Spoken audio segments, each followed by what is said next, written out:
بصوا يا جماعه، هي ايد لوحدها ما بتسقفش، وانا ايد لوحدي ايد لوحدي. يعني انا عملت نضفت الشقه ديت على قد ما قدرت لوحدي. كان معايا ابني بينحيني ولا وورايا درس ومش عارف. ده الفانوس بتاع رمضان، انا نسيت اقول لكم عليه. الفانوس بتاع رمضان ده احنا ما عملناهوش، ما علقناهوش حتى زينه رمضان النور وكده، انا ما علقتوش ولا شراشيب. كل سنه وانتم طيبين. وكل بيت مقفول على اللي فيه، وانا ايد لوحدي. ما في ايد لوحدي، والايد الواحده ما بتسقفش. وكل سنه وانتم طيبين، وربنا يعين كل من كان ورمضان كريم. وشوفوا بقى يا رب الفيديو يعجبكم، والروتين النهارده يعجبكم. اول يوم تنظيف ليا، تنظيفات العيد. كل سنه وانتم طيبين. السلام عليكم ورحمه الله وبركاته. كل سنه وانتم طيبين يا احلى متابعين في الدنيا. احنا معانا الشقه دي النهارده اول تنظيفات العيد. الحاجات دي طبعا مكركبه فيها كده. هي الشقه دي فاضيه اصلا، مش فيها بيبان ولا شبابيك، بس احنا هننضفها. يعني هنشيل العنكبوت اللي فوق، اللي في السقف ده. انا بعمله كل فتره. طبعا قبل ما نطلع بقى نعمل مدخل السلم والشقه اللي احنا قاعدين فيها وكده. احنا هننضف الشقه دي. هي طبعا هي بالشكل ده. حتى الصحافه لما بعملها اطلع ارمي الصحافه كده زي ما انتم شايفينها كده. انا والله بيبقى قصدي ان انا اسيبها تنشف يعني. آه، هي بالمنظر ده. هي بالمنظر ده هي بالمنظر ده وفيها طبعا عنكبوت. احنا هننضفها. احنا مثلا هنشيل بقى الخلقات اللي على الشنط ديت وبننضفها. لو مطربه قوي بغسلها.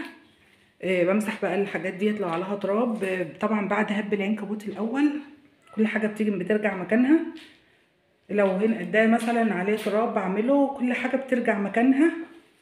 وبكنس الشقه وكده. خلاص بيبقى بقى مش فيها عنكبوت وبتبقى نظيفه. وبعد كده بطلع بقى على السلم والشقه اللي انا قاعده فيها والمدخل وكده. فين بقى كل يوم اعمل حاجه. كل سنه وانتم طيبين، وتابعونا وخليكم معانا اول تنظيفات العيد.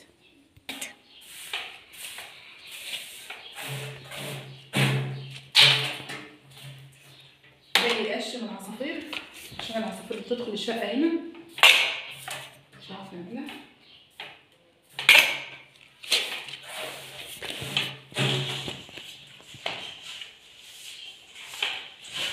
خلينا كده عشان ما نطولش عليهم الفيديو. يلا هات القشايه العصفوره عاملاها دي. خلي بالك الكهرباء.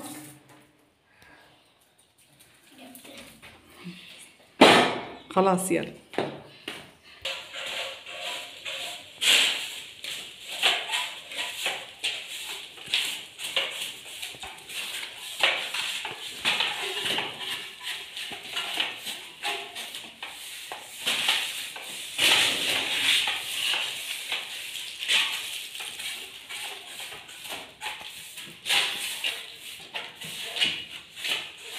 بس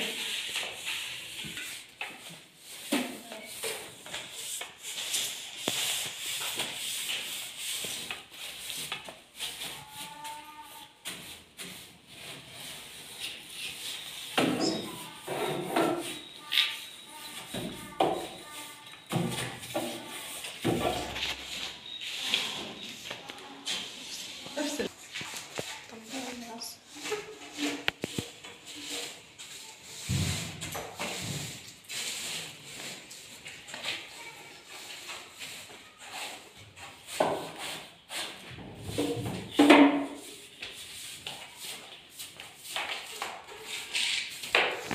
خلاص. خدي يا حبيبي انت انتوا رايحين فين؟ رايحين شايفين يا ماما. رايحين ايه؟ استني. رايحين ايه؟ رايحين الطيارات دي لا الطيارات ديت انا بنفض. اسمعوا بنضف العنكبوت وهيرجعوا تاني مكانهم. دي طيارة اخويا ودي طيارة ابني. يلا حبيبي. لا يا حبيبي. ان انت بتنضف الشقه خلاص احنا خلاص. لا دول هيرجعوا تاني. احنا بس هنمسحهم من التراب والعنكبوت وهنرجعهم تاني.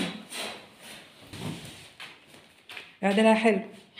احنا كده هبنا السقف بتاع الشقة كله تقريبا كده بالحيطان.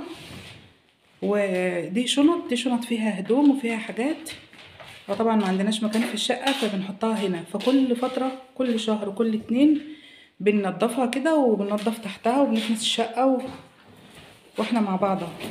سيبها وانا اعدلها يا مصري، سيبها وانا اعدلها. احنا طبعا خدنا الخلقان اللي كانت متغطيه بها الشنط ونفضناها جامد من البلكونه، وهنفض بقى الشنط وهنغطيها بالخلقان واحنا مع بعض اهوت. وبعدين هنكنس الارضيه ونحاول كده ننضف. كل سنه وانتم طيبين. هتقولي ما نضفتش في اول رمضان ليه؟ هقول لكم علشان هي دي تنظيفه العيد، وانا مش بنضف اول رمضان، كانت الشقه نضيفه الحمد لله، وعشان العنكبوت والبهدله فبرجع انضف دلوقتي.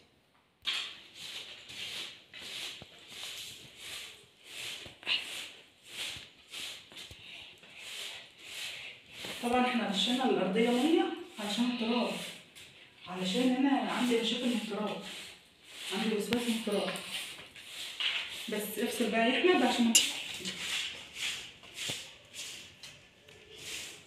احنا لسه في الاوضه اللي هي اللي فيها الشنط. ده منظر التراب اللي طالع منها.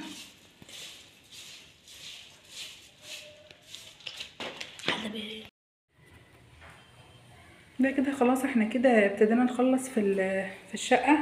خلصنا الاوضه اللي جوه وعملنا الاوضه دي، بس هي ضلمه، وعملنا الطرقه وكده. مسحنا الفرن وشطفناه بشفشق ميه وغطيناه بالشكل ده، وعليه الحديده والمطرحه بتاعه السمك. وده طبعا كل الحيطان ديت عملناها مسحناها، بتبقى فيها برضو عنكبوت، حتى الانبوبه اتمسحت والخلق اللي عليها اتنفضت، وكل الارضيه دي اتعملت، والشباك اتعمل برضو. ودخلنا بقى على البلكونه، اداني لها شفشقين ميه كده، وبعد كده ايه هنكنس بقى الارضيه وما عادش غير البقيه دي برضو هنروقها بقى ونعملها.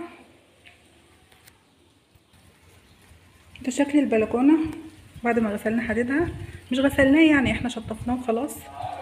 وكده كنسنا البلكونه، كنسناها كده خلاص. ونقلنا الكرسي ده وببقى احط عليه الهدوم بتاعتي اللي انا اما باجي انشرها، ببقى احط البلاستيكيه هنا. وكده خلاص احنا خلصنا الارضيه كلها والحمد لله يعني ايه خلاص احنا كده خلصنا. ما حدش له دعوه طبعا باللي بره الشقه ده، خلاص ده لسه انا هطلع اعمله، بس انا عايزه انهي الفيديو. انا متشكره جدا لكل اللي تابعني، كل اللي اتفرج على فيديوهاتي، ويا رب اللي يعجبه الفيديوهات بتاعتنا يعمل لنا لايك، يا رب تزور النبي اللي تعمل لنا لايك. متشكره لكل اخواتي اللي بيتابعوني. طب ايه رايكم لما هي اتنضفت دلوقتي؟ مش كده احلى؟ طبعا العنكبوت خلاص الحمد لله. طبعا هتقولي لي هي شقه فاضيه، هو انتي بتنحي نفسك ليه يعني وعايزه تعملي فيها بقى فبروكه ومش عارف ايه واحسن مننا وكده؟ لا طبعا انا اقل الناس. الشقه انا متعوده على كده من يوم ما اتجوزت. دي خلاص دي الشوايه اللي انا بشوي فيها الفراخ. يعني كل حاجه تقريبا كده مسحنا التراب كده، يعني نضفنا كده، والشبابيك برضو كله، العنكبوت، كل الارضيه.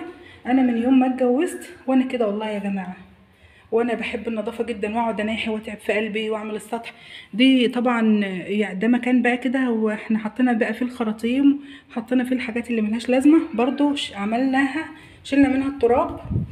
وده خلاص ده شكل الاوضه النهائي. هما دول اوضتين بس مفتوحين في بعض. كده خلاص احنا نضفناها. اذا كانت الشنط، السرير اللي متعندى جديد ما اتعملش، مسحنا البراميل ديت، مسحنا المراوح، مسحنا الطيارات دي حتى لو محدش بيستعملها، لان العنكبوت والتراب بيعمل مشاكل في البيوت. والله يا جماعه بيعمل مشاكل في البيوت. كل سنه وانتم طيبين. النظافه ديت، الشقه ديت خدت مني مجهود يعني تقريبا كده ساعتين، مش هما ال10 دقايق دول، لا انا قعدت تعبت فيها ساعتين. وكل سنه وانتم طيبين، رمضان كريم، ويا رب يكمل كده معانا على خير، امين يا رب العالمين. كل سنه وانتم طيبين مره اخيره. وان شاء الله بقى يعني مره اعمل السلم، مره اعمل يعني اللي ربنا يقدرني عليه، بس عشان الشقه دي فاضيه، وهي انا متعوده على كده على طول، انا متعوده على كده. وطبعا لان جوزي زعق لي في عنكبوت في المدخل وكده، في السلم. وان شاء الله المره الجايه بقى اعمل كل سنه وانتم طيبين. وكفايه كده، والسلام عليكم ورحمه الله وبركاته.